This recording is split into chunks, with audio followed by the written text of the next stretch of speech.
Alhamdulillahi Rabbil Alamin.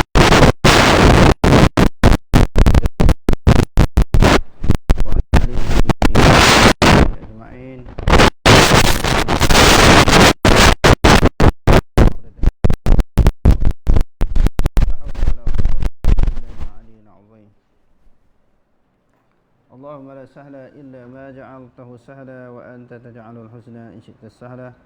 Rabbi yassir wa la tu'assir wa atmim bil khair, amma ba'd. Abu Bakar dan Umar, semoga Allah meridai mereka berdua, berkata, muka surat 96, membaca Al-Quran dengan betul. Apa maksud membaca Quran dengan betul? Lebih kami cintai daripada menghafal sebahagian huruf-hurufnya. Apa maksud baca dengan betul? Dengan makhrajnya, dengan tajwidnya, mengikut makhraj Arab lah. Mengikut makhraj. Apa makna makhraj? Tempat keluar huruf. Baca dengan lahjah Arab sekadar kemampuan kita lah. Sebab kita ni orang ajam. Jangan ikut pelat orang ajam. Baca sekadar kemampuan kita. Setelah kita tekun, mempelajari, berusaha untuk memperbaiki talafuz ataupun makhraj-makhrajnya. Maksudnya bukan kata aku ni orang Melayu, bukan orang Arab, baca Quran bercincai sudah lah. Lebih kurangnya dia. Kita tak ambil berat tentang talafuz. Tak boleh. Maknanya setelah kita belajar, maka kita baca mengikut kemampuan kita. Sebab ramai orang baca Quran, termasuklah pelajar-pelajar tahfiz ni, dia ikut suka dia. Bukan ikut belajar bahasa Arab. Dia ikut suka dia. Dia nak baca macam mana? Sedangkan Quran kalamullah, bukan surat khabar. Dia ada rentak, dia ada tinggi, rendah. Dia ada tebal, nipis. Dia ada pendek, panjangnya. Jangan nak baca ikut dan. Sebab dia merupakan kalamullah. Jadi Sayyidina Abu Bakar dan Sayyidina Umar kata, baca Quran yang jenis macam tu lebih baik, lebih disukai daripada menghafal. Kalau hafal sahaja pun tak betul baca, jadi tak ada maknanya. Ali, Allah Subhanahu Wa Taala meredai beliau, berkata, Ali maknanya Sayyidina Ali. Wa qala Aliun radhiyallahu an, maka telah berkata oleh Sayyidina Ali radhiyallahu an, sesiapa yang mengkufuri. Apa maksud mengkufuri? Tak percaya, maknanya menolak satu huruf daripada Al-Quran, maka dia telah mengkufuri keseluruhan Al-Quran. Jadi ayat Quran ni, dia tak perlu tolak semua. Tak percaya pada Quran 30 juzuk, tak percaya, tak payah. Nak jadi kafir ni tolak satu huruf je. Dia tak payah tolak sebuah Quran, satu juzuk, satu surah, satu ayat, satu kalimah, tak payah. Dia tolak satu huruf saja boleh jadi kufur. Apabila huruf itu disepakati oleh para ulama yang ianya memang huruf Quran. Ada huruf-huruf yang hijaiyah tu bukan huruf Quran, ada. Siapa tahu? Huruf hijaiyah tu ada berapa? Adakah semua ayat Quran? Adakah semua merupakan huruf daripada Al-Quran? Huruf apa yang bukan Quran? Lagi? Hak benda ayat tu yang ada dalam Quran.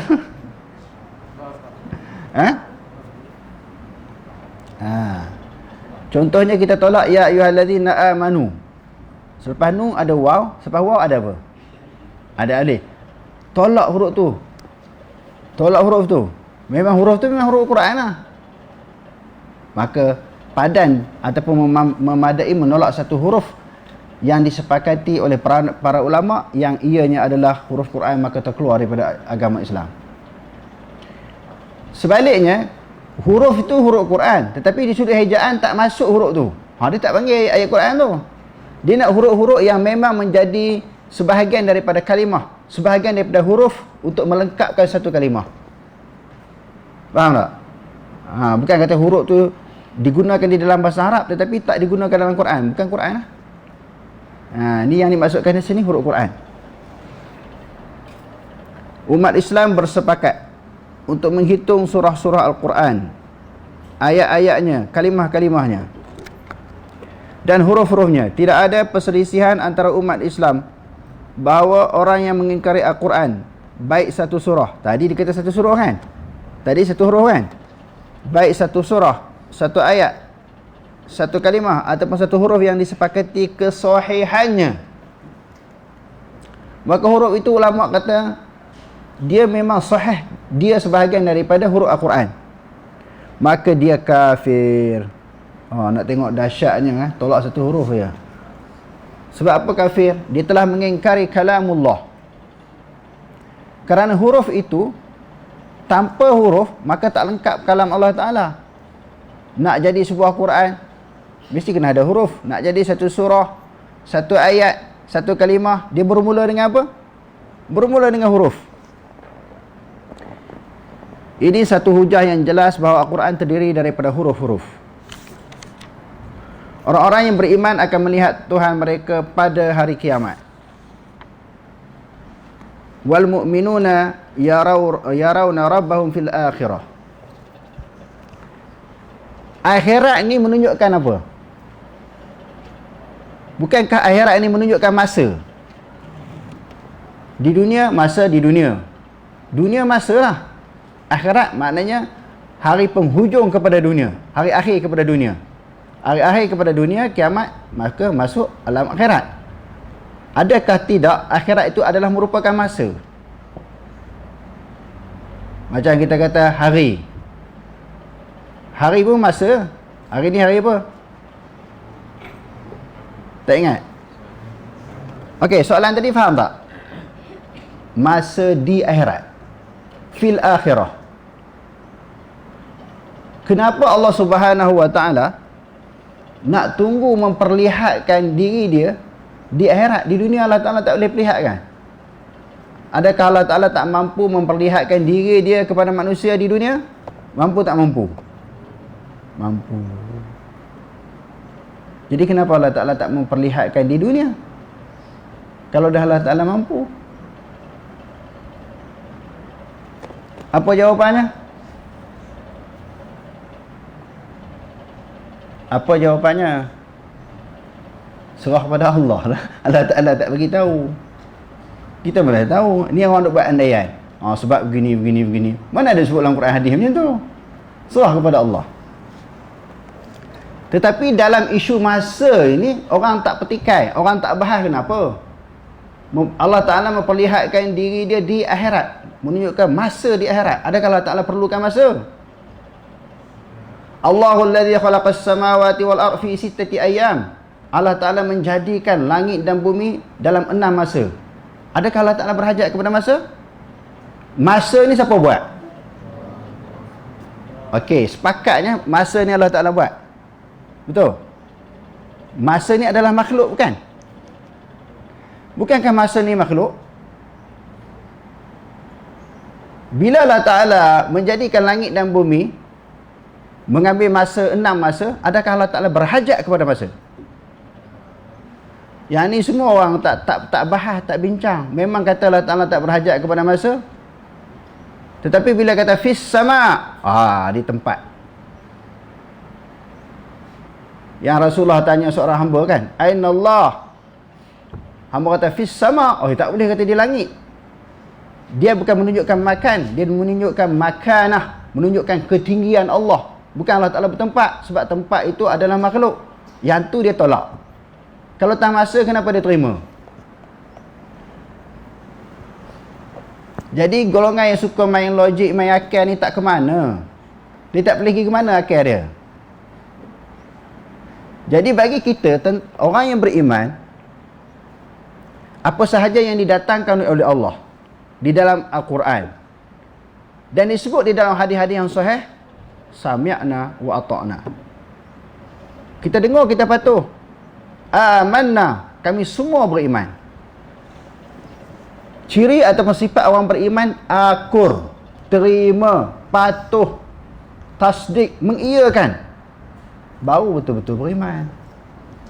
Tetapi bila datang ayat Quran dan juga hadis yang tak sesuai dengan pemikiran ataupun logik dia ataupun andaian dia, dia mula ragu. Dia nak suruh Quran ikut andaian dia, bukan dia ikut Quran dan hadis. Sedangkan awal-awal lagi dah baca dalam Quran, zalikal kitabu la raiba fi hudan lil muttaqin. Jadi demikian itu kitab Al-Quran yang tidak ada ragu. Sampai tang ayat yang mereka menganggap ayat mutasyabihat dah mereka confuse.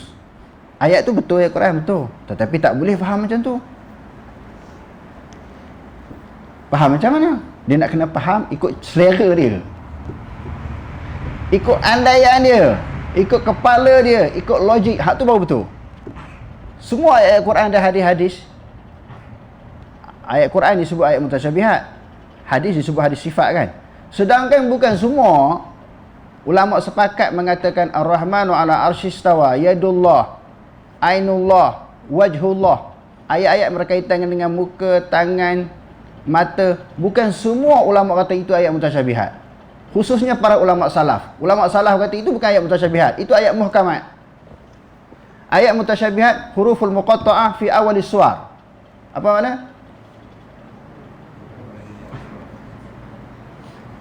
Jadi dia mau buat satu andaian. Andaian itu dipaksa supaya orang pegang macam tu. Jadi kembali kepada apa yang kita bincangkan pada petang ini, masa sesendiri adalah makhluk. Kenapa Allah Ta'ala tunggu di akhirat pula nak memperlihatkan diri dia?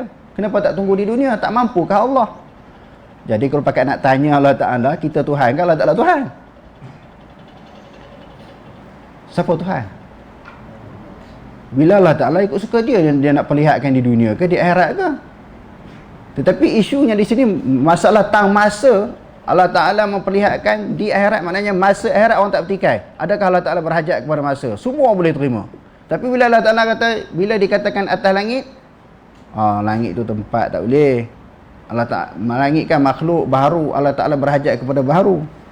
Yang tu mereka tak boleh terima.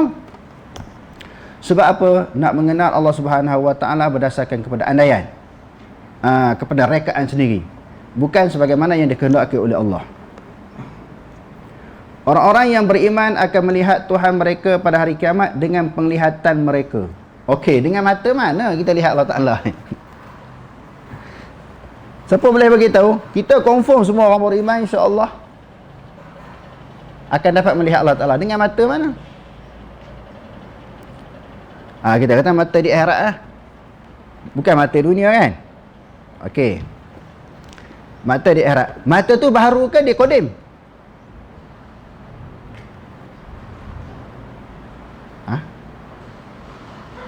Hancur tubuh badan kita semua hancur, Allah Ta'ala jadikan semula. Okey, kalau kita kata bukan mata hak di dunia, mata akhirat, mata tu kodim ke baharu? Kalau kita kata baharu, dia melihat zat yang kodim. Jadi macam mana tu?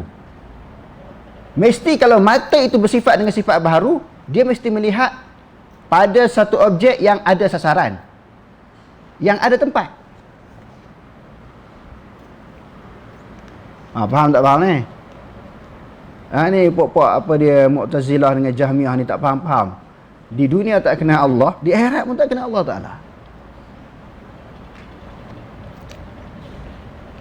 Kita lihat dengan mata apa? Mata tu tetap sifat dia, sifat baharu. Melihat Allah Ta'ala yang qadim. Qadim lagi azali, yang sedia.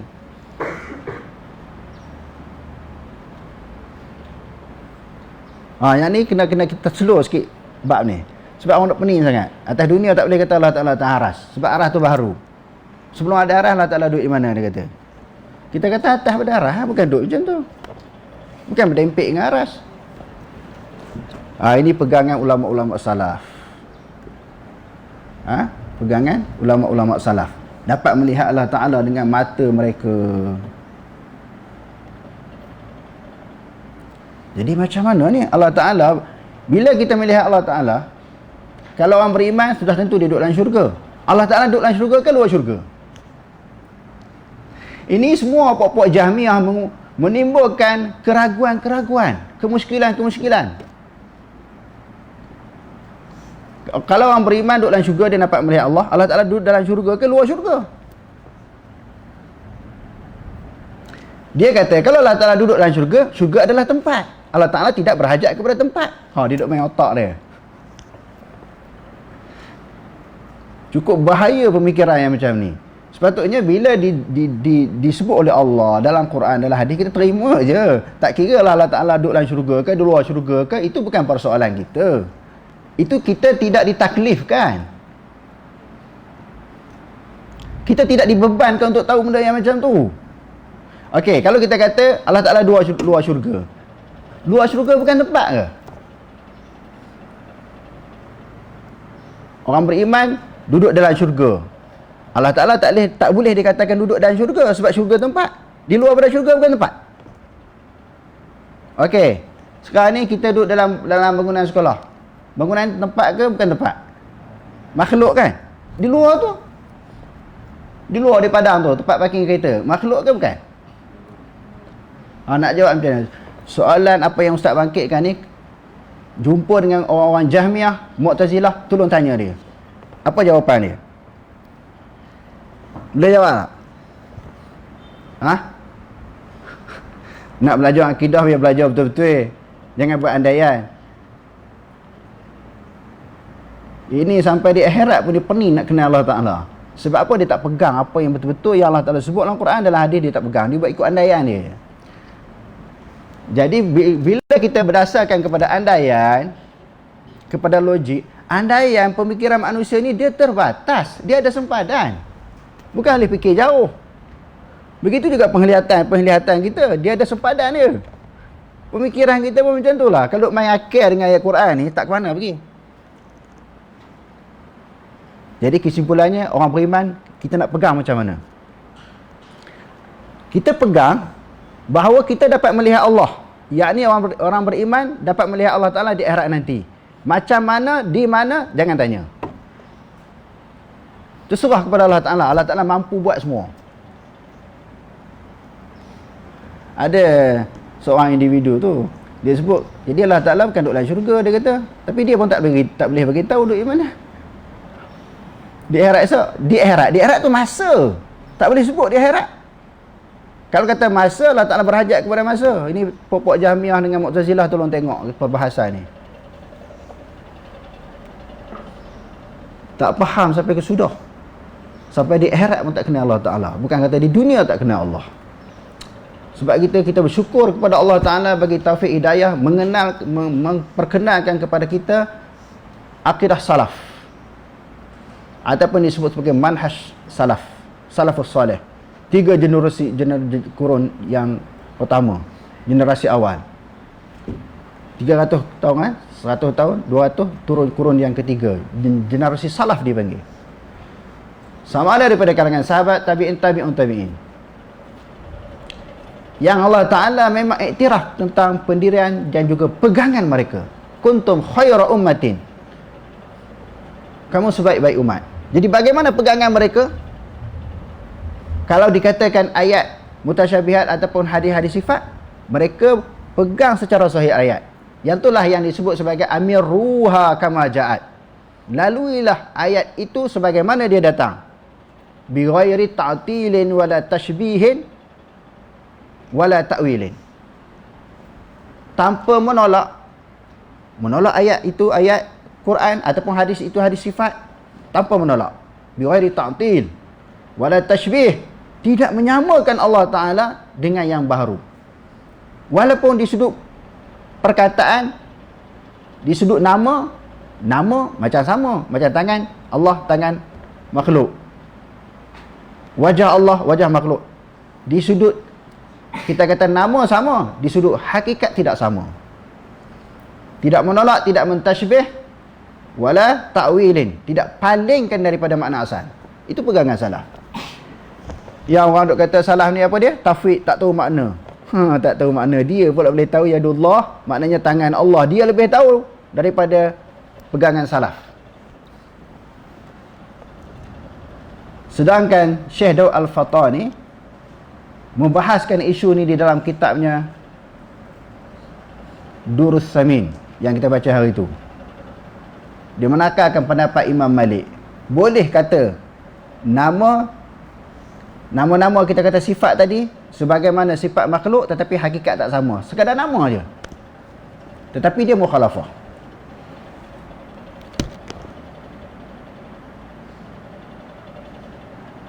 Dia berbicara dengan mereka dan mereka berbicara dengannya. Okey, bila boleh bersembang, kita dengar tak perbicaraan Allah? Kalam Allah Ta'ala kita dengar tak bila Allah Ta'ala dialog dengan ahli syurga besok? Dia dengar perkataan kita dah tentu. Kita dengar tak perkataan dia? Kita dengar. Sebagaimana hadis-hadis lepas. Idhhab ila fir'auna innahu tagha. Pergilah kamu bertemu dengan Fir'aun, kerana Fir'aun melampaui batas. Kalau kita baca Quran, pernah ataupun tidak Nabi Musa pergi bertemu dengan Fir'aun? Pernah. Sebab apa? Arahan Allah. Arahan Allah Ta'ala dia dengar ke tak dengar? Dia dengar.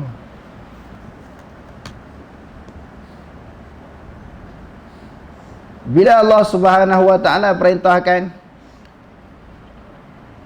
Nabi Ibrahim alaihissalam supaya menyembelih anak dia.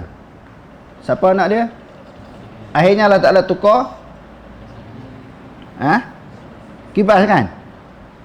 Suruh tukar kibas itu dan menghalang Nabi Ibrahim sembelih dengan firman Allah. Nabi Ibrahim dengar ke tak dengar? Dengar. Ada di kalangan nabi-nabi dan juga rasul yang diutuskan oleh Allah Subhanahu Wa Ta'ala, mereka menerima wahyu melalui pelantaraan malaikat Jibril. Ada yang mereka bercakap secara langsung dengan Allah, direct, tanpa perantaraan. Di antaranya Nabi Musa sendiri kan, wa kallamallahu Musa taklima. Dan telah berkata oleh Allah Ta'ala akan Nabi Musa sebenar-benar perkataan, sebenar-benar percakapan. Maka bercakap itu berlaku secara jelas dan terang.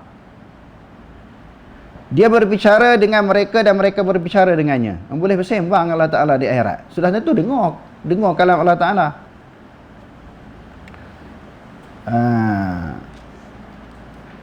Allah Ta'ala berfirman pada hari akhirat itu, maka orang-orang yang beriman berseri-seri mereka memandang kepada Tuhan mereka. Tengok muka Allah Ta'ala ni, tak payah pakai make up, berseri-seri cantik.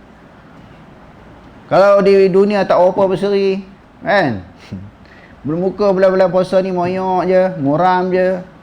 Konon-kononnya puasa lah tu, tak makan tak minum kan, moyok je, tak berseri kan. Banyaknya bulan puasa orang muka tak berseri lah, muka moyok, muka letih, penat. Di akhirat besok berseri-seri muka orang beriman.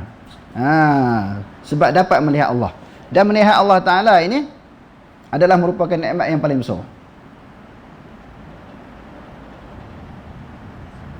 Allah Ta'ala juga berfirman, jangan lagi mereka berlaku demikian. Kalau tidak mereka pada hari itu tetap terdinding daripada Tuhan mereka. Kalau orang kafir jadi ada hijab. Apa makna hijab?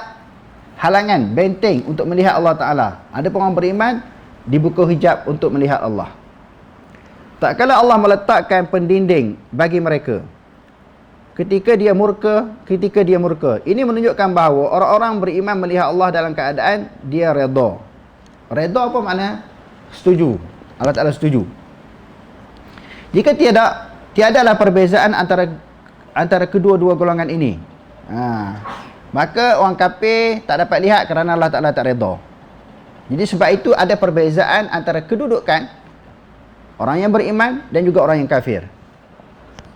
Sesungguhnya kalian akan melihat Tuhan kalian sebagaimana kalian melihat bulan ini. Al-Qamar maknanya bulan purnama, bulan penuh. Adakah di sini Nabi SAW menyamakan Allah dengan bulan?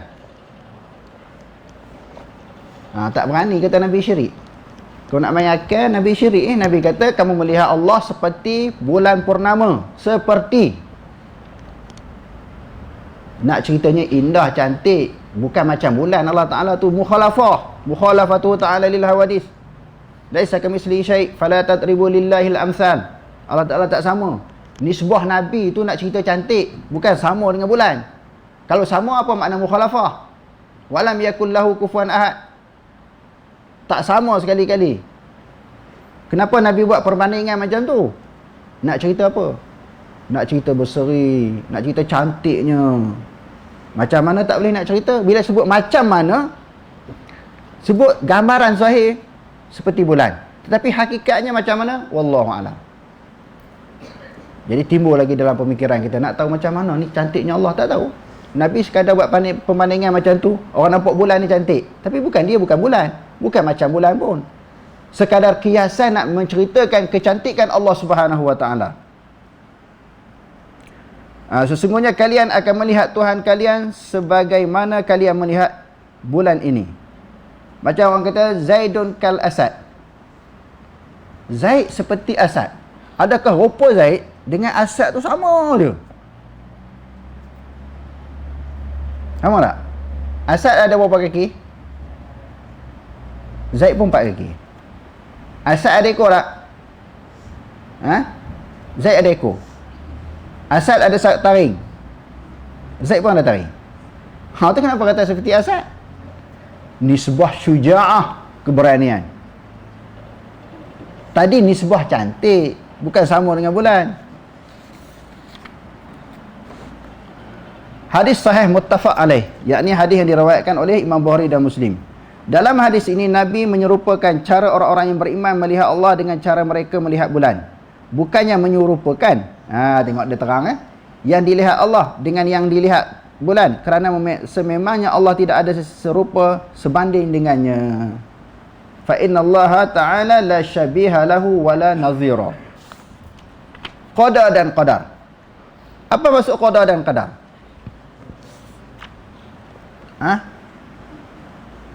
Siapa boleh beritahu apa makna qada, apa makna qadar?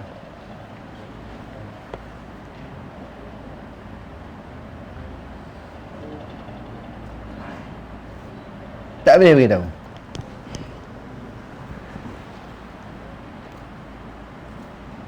Sebahagian daripada ulama menyebut qada suatu ketetapan. Ingat sebahagian ulama-ulama membahaskan isu qada qadar ini. Qada adalah ketetapan. Ketetapan ni maksudnya ketetapan yang Allah Ta'ala takdirkan kepada kita, baik ke, buruk ke, mati ke, hidup ke, dia dapat rezeki ke, dia ditimpa musibah, malapetaka, bencana, dia berjaya di dalam hidup ataupun tidak, dia lulus periksa ataupun tidak, tu takdir, itu qada. Qadar maknanya, contohnya dia hari ni dia accident, itu satu qada, satu ketetapan Allah. Qadar berapa peratus kecederaan, kemudaratan yang dia alami. Walaupun berbagai-bagai tafsiran, huraian yang dikemukakan oleh para ulama, tapi yang ni paling kemas kalau kita nak pegang. Begitu juga Allah Ta'ala telah mentakdirkan, telah mengqadakan, menetapkan seseorang itu dia dapat rezeki. Berapa peratus rezeki yang diperolehi, maknanya qadar. Itu sebahagian daripada pendapat ulama-ulama yang menghuraikan maksud qada dan qadar. Antara sifat Allah Ta'ala adalah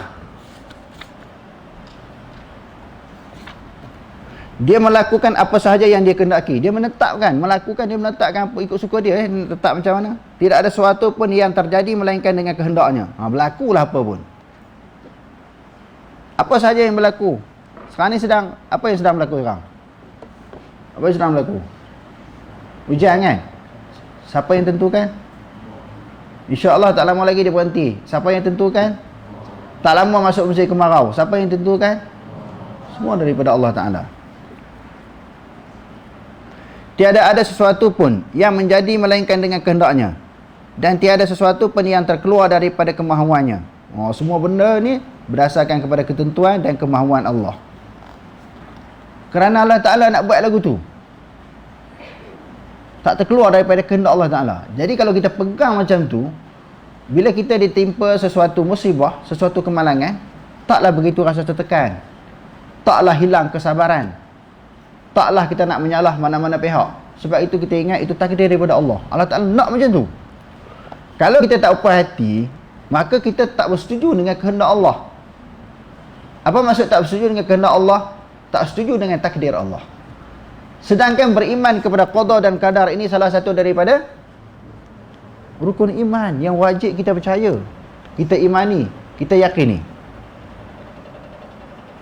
Tidak ada di dalam alam semesta ini sesuatu pun yang terkeluar daripada takdirnya, maknanya ketentuannya, ataupun muncul dengan selain tadbirnya. Sesuatu wujud, sesuatu benda tu muncul selain daripada apa yang ditentukan oleh Allah Ta'ala. Boleh tak berlaku macam tu? Sesuatu benda ni berlaku tanpa takdir Allah. Boleh tak? Tak boleh. Semua berdasarkan kepada takdir Allah. Ataupun muncul dengan selain takdirnya, selain dari tadbirnya. Tiada jalan keluar daripada takdir yang telah ditentukan. Dan takdir itu tidak melepasi apa yang telah digariskan di dalam Lauh Mahfuz. Apa yang ditentukan yang tu ya, tak lebih. Cuma di dalam masalah takdir ini, kita tak tahu apa yang Allah Ta'ala tentukan di Lauh Mahfuz, suatu kitab yang berada di sisi Allah. Sama ada mentakdirkan kedudukan diri kita ni baik buruk, kita tak tahu. Rezeki kita banyak mana, kita tak tahu. Umur kita panjang mana, kita tak tahu. Jadi bagi kita yang nak meneruskan kehidupan di atas dunia ini, di dalam waktu yang sama kadang-kadang kita khawatir, takut di dalam kehidupan kita, perjalanan kita hidup di atas dunia ini terdedah, berlaku kepada kita, terjebak, terjatuh dengan berbagai-bagai musibah, bencana, malapetaka, kesengsaraan, penderitaan. Kita takut yang tu kan. Takut kena bala musibah, pergi musafir aksiden ke, berlaku kemalangan ke, masuk dalam hutan ada binatang-binatang yang berbisa ke. Semua daripada ancaman-ancaman tersebut kita khawatiri. Tetapi dalam waktu yang sama kita tahu benda itu telah ditakdirkan oleh Allah. Kita nak buat macam mana? Kita berdoa sahaja kepada Allah. Kerana kita tak tahu tentang maklumat ketentuan Allah kepada diri kita, nasib yang berlaku kepada kita, kita tak tahu. Banyak berdoa kepada Allah, kalau Allah Ta'ala izinkan, dia pindah, dia ubah. La yuradul qada'u illa bid-du'a. Tidak ditolak ketentuan itu melainkan dengan doa kepada Allah. Itu serahlah kepada Allah. Dia yang menghendaki apa yang dilakukan oleh sekalian alam ini. Apa yang berlaku semua kehendak Allah. Kalau dia memelihara mereka dari dosa, sudah tentu mereka tidak menyelisihi perintahnya. Seandainya dia menghendaki mereka semua mentaatinya, sudah tentu mereka akan mentaatinya. Allah menciptakan semua makhluk berserta dengan perbuatan mereka, dan Allah telah mentakdirkan rezeki dan ajal mereka. Allah memberi petunjuk kepada sesiapa sahaja yang dikehendaki dengan rahmatnya, dan Allah menyesatkan sesiapa yang dikehendaki dengan kebijaksanaannya. Petunjuk dan kesesatan ditentu oleh Allah Ta'ala. Sebelum kita lahir ke atas muka bumi ni, kita mana pernah berdoa kepada Allah Ta'ala, ya Allah Tuhanku, jadikanlah aku ni orang Melayu yang beragama Islam, menetap di Malaysia, ya Allah. Lepas tu aku besar nanti, cukup akhir balik aku nak belajar di Dar Tahfiz Al-Quran wal Hadis. Ada berdoa macam tu? Dia nak jadi orang Melayu ni sebelum dia lahir dia berdoa dia nak jadi orang Melayu, jadi orang Islam yang beriman. Ada tak? Tak. Allah Ta'ala yang mentakdirkan kita, sama ada Islam ataupun kafir. Bangsa pun semua ditentukan oleh Allah. Inna khalaqnakum min zakarin wa untha wa ja'alnakum syu'uban wa qabaila lita'arafu inna akramakum indallahi atqakum. Jadi oleh kerana Allah Ta'ala jadikan kita sebagai orang Islam yang beriman, kita kena bersyukur. Bukan kita pernah berdoa pun, Allah Ta'ala takdir kita jadi Islam. Itu semua kehendak Allah Ta'ala. Allah Ta'ala berfirman, ia tidak boleh ditanya tentang apa yang dia lakukan. Duk tanya Allah. Dia tanya Allah, kenapa Allah Ta'ala buat begini? Kenapa buat begini? Itu yang soalan yang kita tanya tadi. Siapa Tuhan sekarang ni? Allah Ta'ala kan kita? Bila Allah Ta'ala, jangan tanya. Jangan tanya. Wala yus'alu amma yaf'alu wa hum yus'alun. Jadi Allah Ta'ala kata, dan tidak ditanya apa yang dia buat, dan mereka lah yang ditanya. Maknanya kita yang nak kena tanya. Allah Ta'ala akan tanya kita. Beriman tak beriman, setelah beriman beribadat ataupun tidak, taat ataupun tidak, taat ataupun derhaka, kita yang nak kena tanya. Bukan Allah Ta'ala nak kena tanya. Jadi apa Allah Ta'ala sebut, apa yang Allah Ta'ala tentukan, terima sahaja. Firman Allah Ta'ala lagi, sesungguhnya kami menciptakan tiap-tiap sesuatu menurut takdir yang telah ditentukan. Semua takdir yang telah ditentukan oleh Allah Subhanahu Wa Ta'ala. Dan Allah Ta'ala berfirman, dan dialah yang menciptakan tiap-tiap sesuatu lalu menentukan keadaan makhluk-makhluk itu dengan ketentuan takdir yang sempurna. Dia menentukan, mentakdirkan. Dia buat manusia.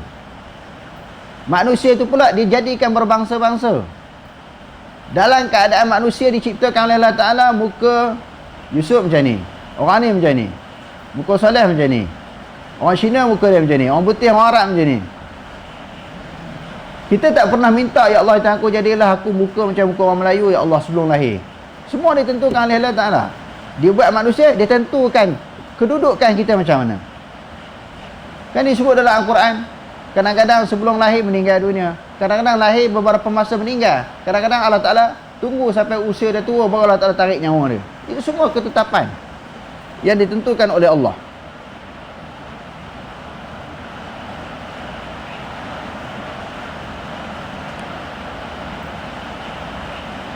Allah Ta'ala berfirman, dia ada tidak ada sesuatu kesusahan atau bala bencana yang ditimpa di bumi, dan tidak juga yang menimpa diri kamu, melainkan telah sedia di dalam kitab, yakni Lauhul Mahfuz. Segala sesuatu yang menimpa manusia, yang berlaku kepada makhluk ini, semua telah tetap. Siapa yang menetapkannya itu? Allah. Sebelum kami menjadikannya. Sebelum manusia, sebelum alam ini dijadikan, takdir itu ada dulu. Contohnya hari ni ada orang kena musibah. Sebelum berlaku musibah, takdir itu ada dulu. Hari ni orang dapat rezeki, murah rezeki, dapat nikmat. Sebelum dia memperolehi nikmat, takdir itu ada dulu.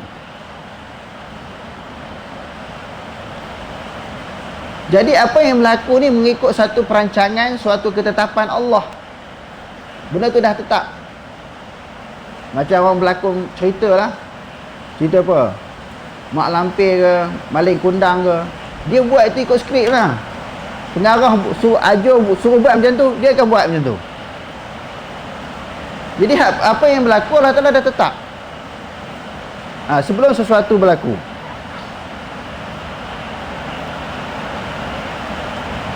Sebelum kami menjadikannya, Allah Ta'ala berfirman, maka sesiapa yang Allah kehendaki untuk memberi hidayah petunjuk kepadanya, nescaya ia melapangkan dadanya untuk menerima Islam.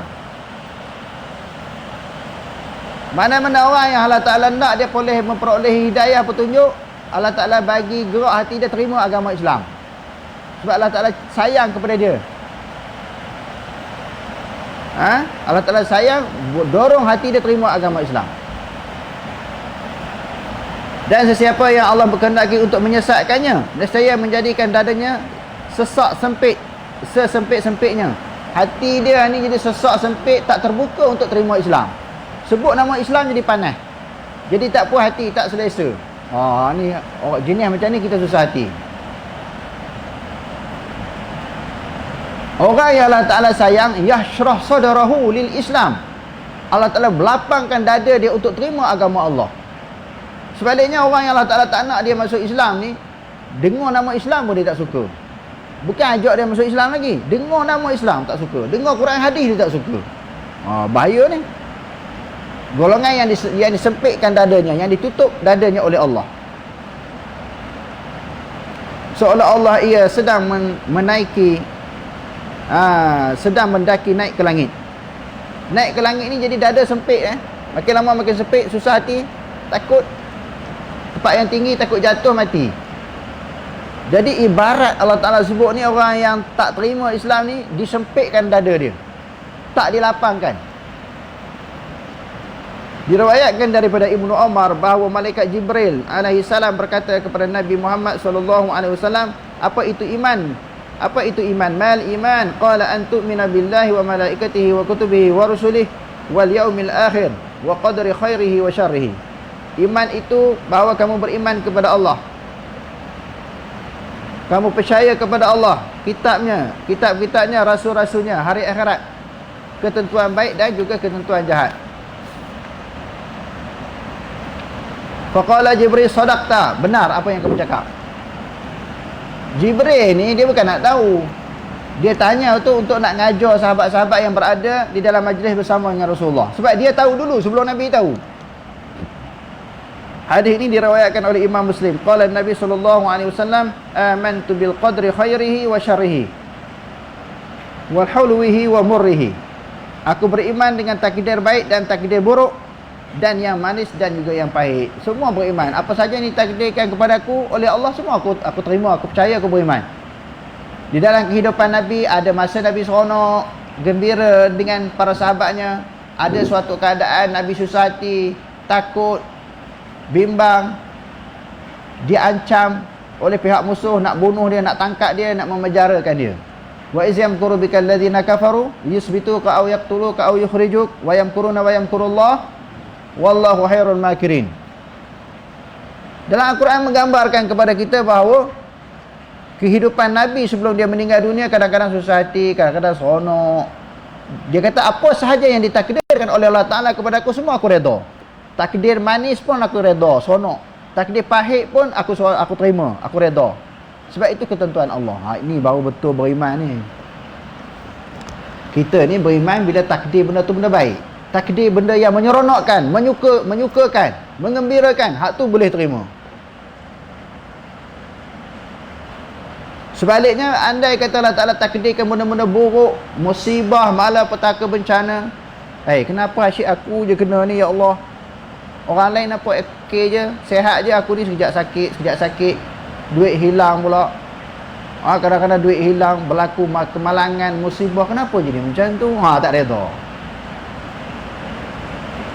Kalau Allah Ta'ala tentu benda yang baik, dia suka. Dia boleh beriman, percaya, dia boleh terima takdir-takdir yang baik. Itu sifat kita lah. Kalau takdir yang buruk, tak boleh terima. Dia nak menyalahkan Allah. Kenapa buat macam ni? Dia Tuhan kan, Allah Ta'ala Tuhan. Jadi bila kita telah mengiktiraf, mengakui Allah Ta'ala sebagai Tuhan, dengan kita bersyahadah, asyhadu an la ilaha illallah, aku bersaksi bahawa tiada Tuhan yang layak disembah melainkan Allah. Terima apa sahaja yang Allah Ta'ala tentukan. Wa asyhadu anna Muhammadar Rasulullah, aku bersaksi bahawa aku terima Muhammad sebagai Rasulullah. Maknanya segala ajaran Nabi, ibadah, tunjuk ajar yang diajar oleh Nabi, semua kena terima, jangan bangkang. Itu baru betul kita mengucap dua kalimah syahadah. Jangan kita pilih-pilih sesuatu yang sesuai dengan hawa nafsu, pemikiran kita, agama Islam kita terima. Sesuatu perkara yang tak sesuai dengan hawa nafsu kita, kita tolak, tak boleh. Kita kena apa? Sami'na wa ata'na. Wallahu alam. Aqulu qawli hadha wa astaghfirullahal azim li wa lakum. Wassalamu alaikum warahmatullahi taala wabarakatuh.